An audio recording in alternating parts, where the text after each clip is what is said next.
out in the summer is so much more fun than the winter. Hey, look, the Roan store. That's what I'm wearing.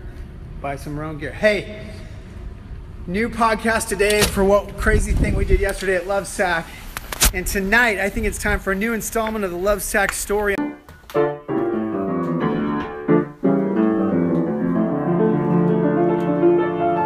Nice! Leona! Ah!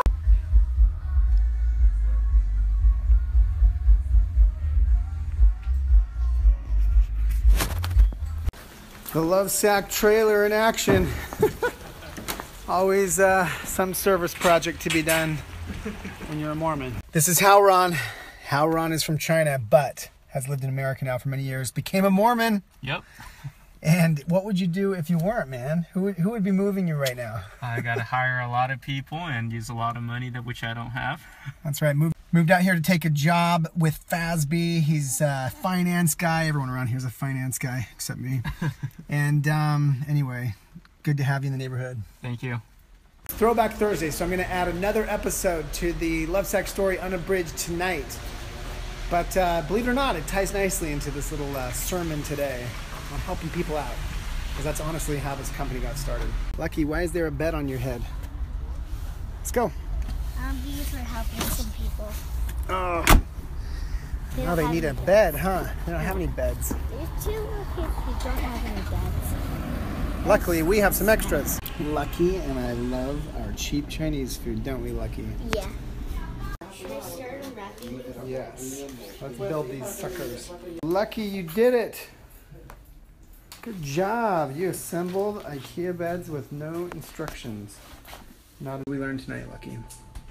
That we should be grateful for our own home and not feel bad that we don't have something that other people don't have. That's a good thing.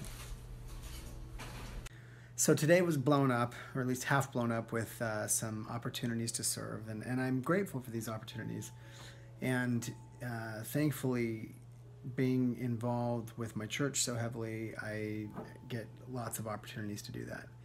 And I think it's one of the coolest aspects of not just our church, but any church or any organization that allows people to serve each other, to reach out beyond their own immediate circles. And it has been a huge blessing in my life. And so I just wanted to tie it into today, Throwback Thursday, continue the unabridged Lovesac story. And on that note, believe it or not, Lovesac exists because of a lot of different people along the way who were just willing to help.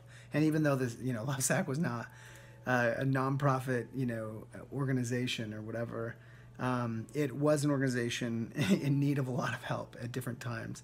And I had a lot of friends and a lot of family who stepped in and just helped out.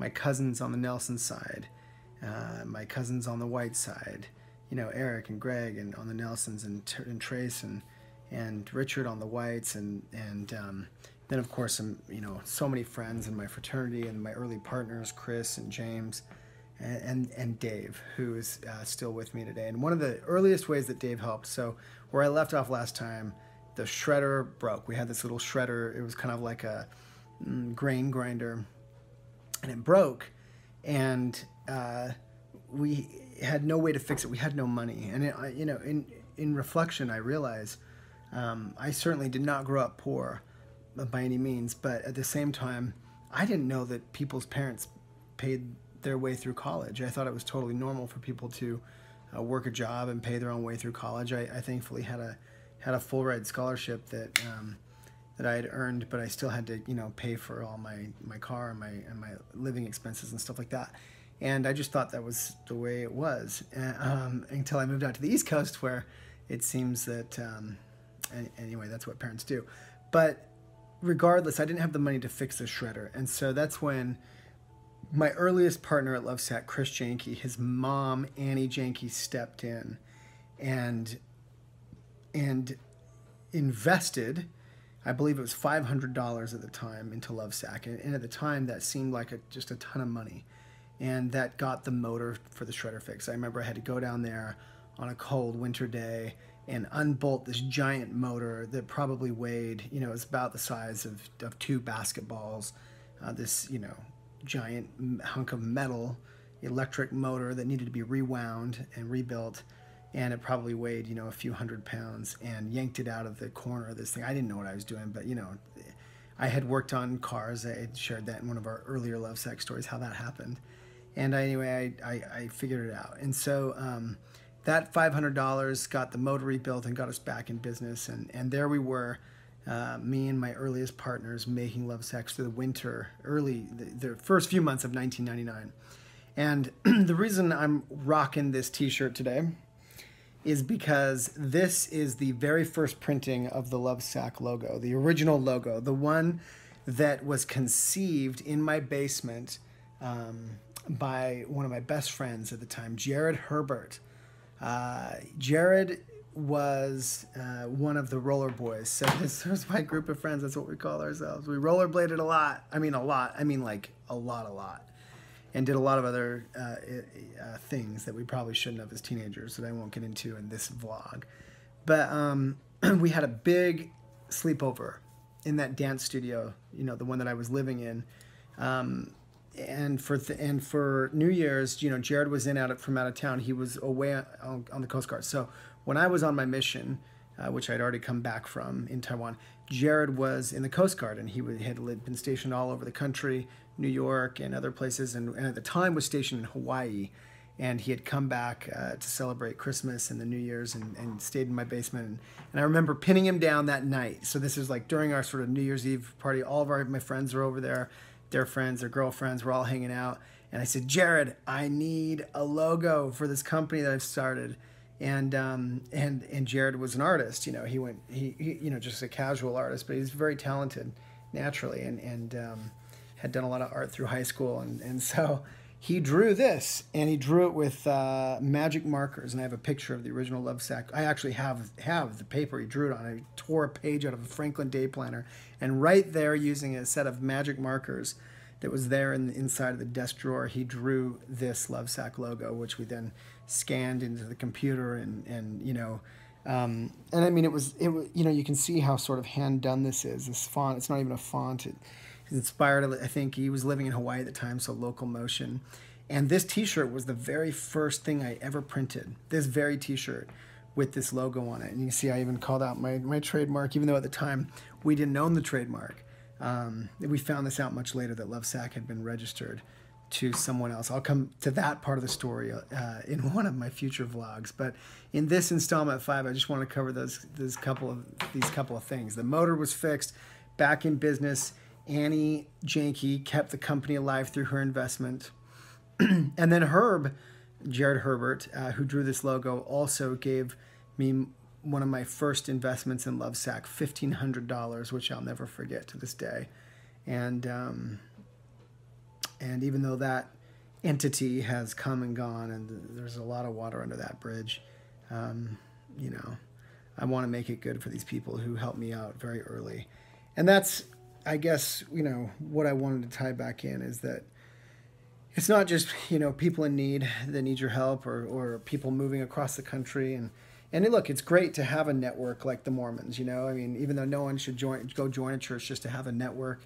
You know, this fellow that we got to move today, I've never met him before, but he called me up and said, hey, I got your number. We're moving into the area, into your ward, into your church there. And, you know, can you help me? I have to have a car delivered. I don't know what to do. I don't have any.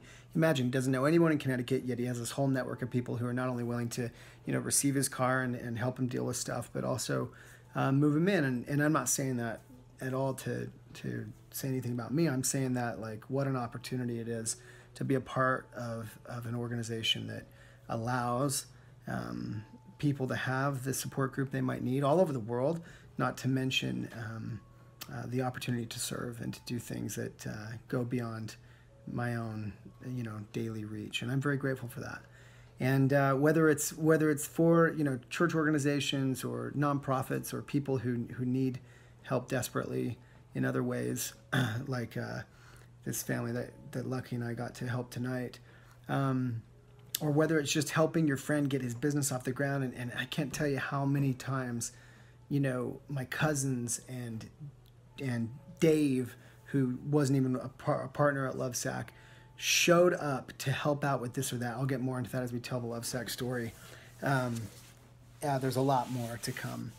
But that kind of takes us up to the printing of this t-shirt at the same time. The same printers in, I think it was 3rd West in Salt Lake City, Utah. This little print shop I found just by driving by, you know, and I saw their banner out front.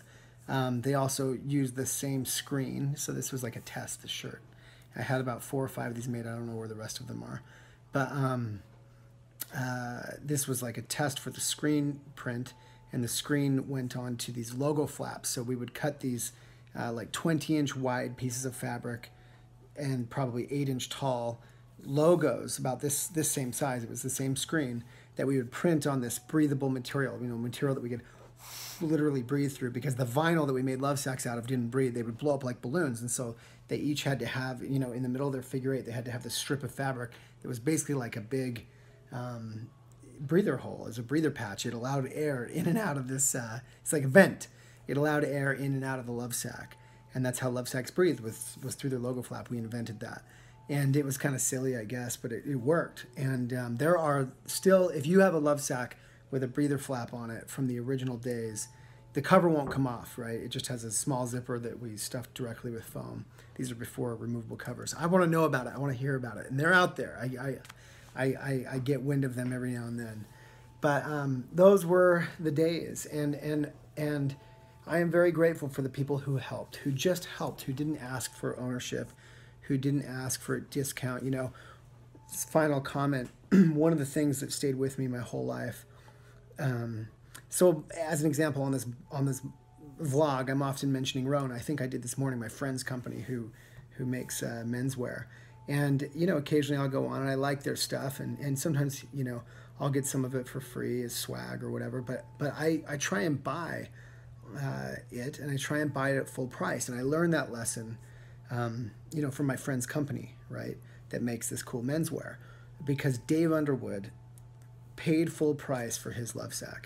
And this is a guy who helped me, you know, hey Dave, he's out over there fixing his Jeep. He was dating my cousin at the time. If you've heard previous stories, you know the story.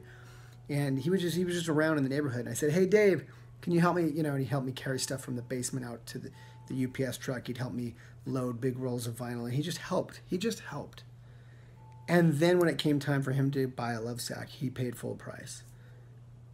Because, you know, he had a good job at UPS at the time, and he worked, you know, the graveyard shift from 2 a.m. to like 7 a.m. And he made good money, and he was willing to pay full price because he knew that I was just struggling to keep this thing alive back in 1999. So hats off to Dave, and hats off to you, those of you who do good things for others, who help, whether it's people in need or whether it's struggling entrepreneurs or whether it's just people who need help. And, you know, a lot of careers started that way at Lovesac too, people who just showed up. Dave's career at Lovesac started that way. He helped so many times that finally it was just like, Dave, just come do this with me. And here we are today. And so I'm very grateful for people that help. And